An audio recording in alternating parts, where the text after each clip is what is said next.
Hey guys, back this week with chapter 8, and I'm just going to go ahead, and 9.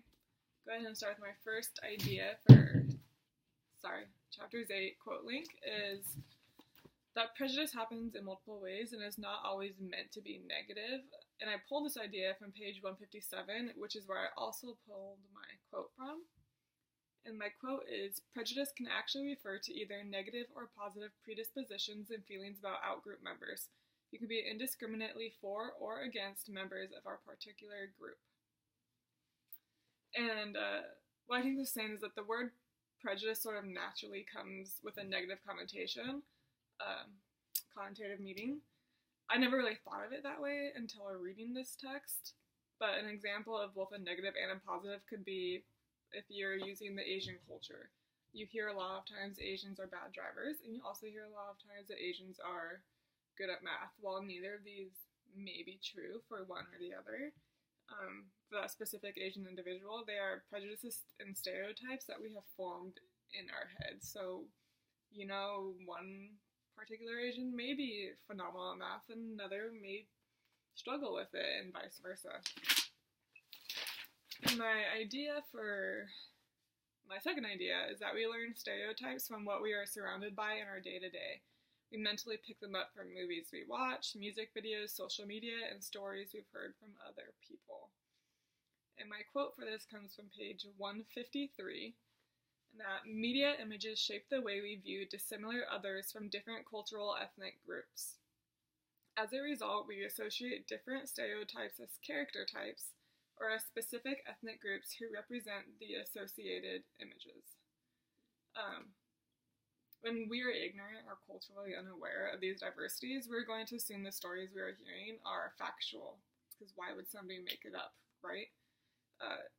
And so what we're seeing, if we're thinking they're true, we're going to integrate those stereotypes into our daily lives. And so we're just going to keep snowballing basically this stereotype of somebody that may or may not be true, because we hear it from somebody else is going to hear it from us, and it's just going to keep going, and that's how these kind of spread like that. And we also learn these stereotypes from those closest to us in our young, formative, impressionable years. So when we're little, if we have a family member that feels a certain way about a certain race, culture, religion, whatever the case may be, whether or not we may necessarily feel that way, we're going to pick up on that and maybe subconsciously have those similar feelings. Moving on to chapter 9, my first idea is that conflict occurs when two people have different thoughts or ideas about what they want the desired outcome to be. So my quote for this comes from page 167, and it says, conflict occurs whenever we are fighting over some incompatible goals or unmet emotional needs.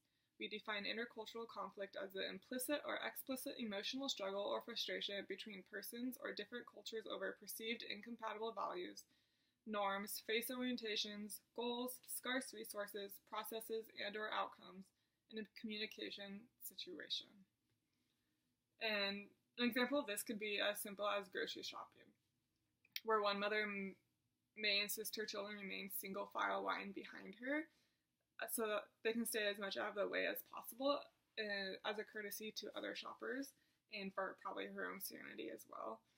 And another mother may allow her children to do their own thing and potentially get in the way of the other shoppers. And for the mom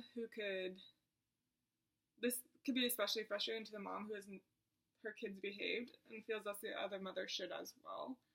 It's going to cause a conflict because she's thinking, I'm doing what I need to do in public. Why is she letting her kids run wild and get in my way if my kids aren't getting in her way?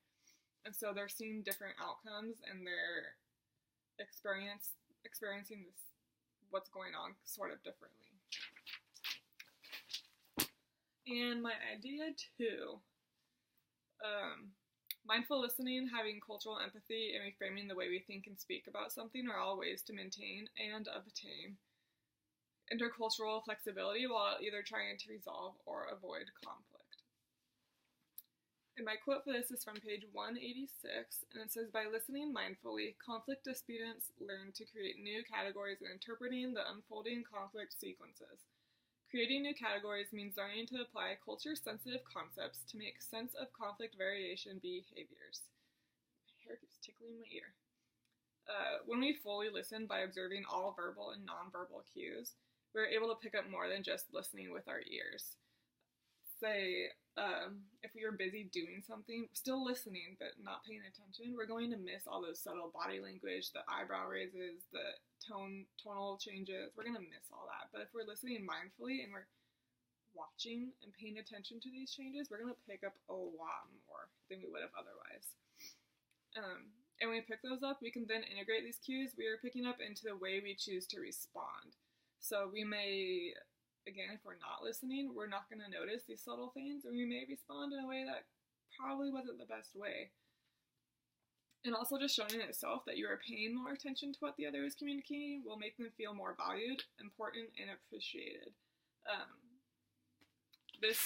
These two chapters went over a lot about prejudices and discrimination. And at my work, we have this thing called online check-in where you can check in online, and a lot of the older generation accuses us of being discriminatory all the time because of technology.